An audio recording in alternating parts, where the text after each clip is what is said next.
খুলনাকে tata bye bye জানিয়ে ২২ তারিখ বিকালবেলা সুন্দর একটা ট্রেন জার্নি করে চলে আসলাম আমার প্রাণের শহর ঝিনাইদহে। আসসালামু আলাইকুম, কি খবর সবার? খুবই অল্প সময়ের জন্য ছোট্ট একটা কাজে গিয়েছিলাম খুলনা। তো খুলনা ঘোরা শেষ, এখন হচ্ছে আজকে আমরা আমাদের ঝিনাইদহে ব্যাক করব।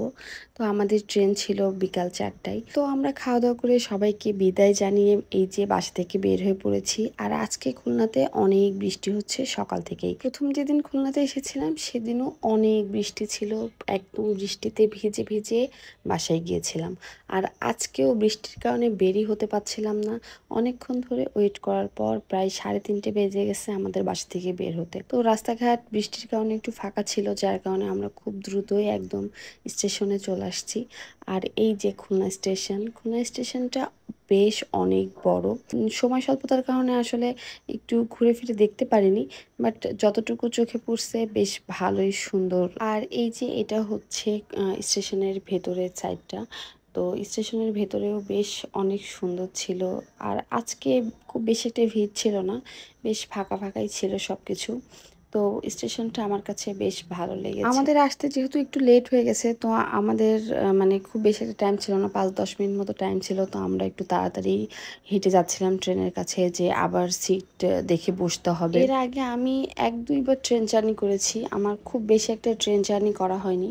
তো আমাদের ঝিনাইদহে যেহেতু ট্রেন লাইন নাই, মানে ট্রেন স্টেশন নাই, আর হচ্ছে ঝিনাইদহের কালীগঞ্জে আছে, বাট ওইটা খুবই ছোট একটা স্টেশন। তো এই কারণে এই স্টেশনটা দেখে খুবই ভালো লাগছিল। এত বড় স্টেশন আসলে আমার খুব বেশি একটা দেখা হয়নি। তো এই জন্য স্টেশনটা আমার কাছে খুবই ভালো লাগছিল। ওই যে দেখা যাচ্ছে ট্রেন দাঁড়িয়ে আছে, সাগরদাড়ি এক্সপ্রেস, আমরা ওই ট্রেনটাতেই উঠবো। আর বাকি সবাই যাচ্ছে, স্টেশনে একটাই ট্রেন আছে, মানে এই ট্রেনটাতেই সবাই উঠবে। তো আমরা সবাই যে দ্রুত হেঁটে যাচ্ছিলাম ট্রেনের কাছে। আমাদের বগি নাম্বার ছিল বর্গের জ। তো আমরা হচ্ছে শেষের দিকেই ছিল, এই কারণে খুব বেশি একটা আমাদের সামনে যেতে হয়নি। আমরা একটু আগেই হচ্ছে আমাদের বগিটা পেয়ে গেছি। তো এই যে আমরা সবাই মিলে উঠে এই যে সিটও আমরা পেয়ে গেছি। আমরা এই যে মা ছেলে বসেছিলাম, স্টেশন দেখছিলাম। ৪টা বাজার সাথে সাথেই ট্রেনে বাঁশি দিয়ে ট্রেন চলা শুরু করে দিয়েছে। আর এই যে আস্তে আস্তে ট্রেনের গতি বাড়তে থাকে। তো আমরা এই যে টাটা বাই বাই বলে স্টেশনকে বিদায় দিয়ে দিলাম। এখন আমাদের গন্তব্য ঝিনাইদহ। আর এই যে ট্রেনটা সাপের মতো এঁকে বেঁকে এদিক ওদিক দিয়ে ছুটে চলেছে একদম। আমি একদমই বাস জার্নি করতে পারি না, যার কারণে আসলে মেইনলি ট্রেনে আমাদের হচ্ছে বাসায় ফেরা। আসার দিন আসলে হুট করে প্ল্যান করে চলে আসছি, যার কারণে ট্রেনের টিকিট পাইনি, আমরা বাসে করে আসছিলাম। বাট যাওয়ার দিন প্রথম থেকেই প্ল্যান ছিল যে আমরা যাওয়ার সময় ট্রেনেই যাব। আমার তো মনে হয় সারা বাংলাদেশে যদি আমি ট্রেন জার্নি করতে পারতাম তাহলে মনে হয় আমার জন্য খুবই ভালো হতো। তোমার সাথে তাহলে আমার ট্রেন জার্নি হয়ে গেল। ট্রেন জার্নিটা করো বরাবর।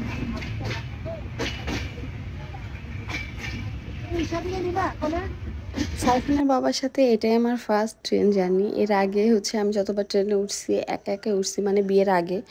বাট বিয়ের পরে এটাই হচ্ছে ফার্স্ট ট্রেন জার্নি। আমরা এই যে মাঠঘাট পেরিয়ে চলে আসছি যশোর রেল স্টেশনে। এইখানে এসে ট্রেন অনেকক্ষণ ওয়েট করেছিল, মানে যেটা হচ্ছে লোকাল ট্রেন সেটা আসবে, তারপর আমাদের এই ট্রেনটা আবার ছাড়বে। এই জন্য এখানে বেশ কিছুটা টাইম আমাদের ট্রেন দাঁড়িয়েছিল।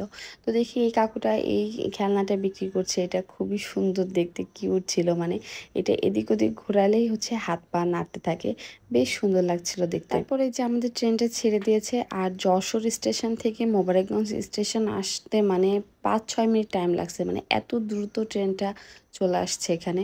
তো আমরা এই যে মোবারকগঞ্জ নেমে পড়েছি, এটাই আমাদের গন্তব্য শেষ।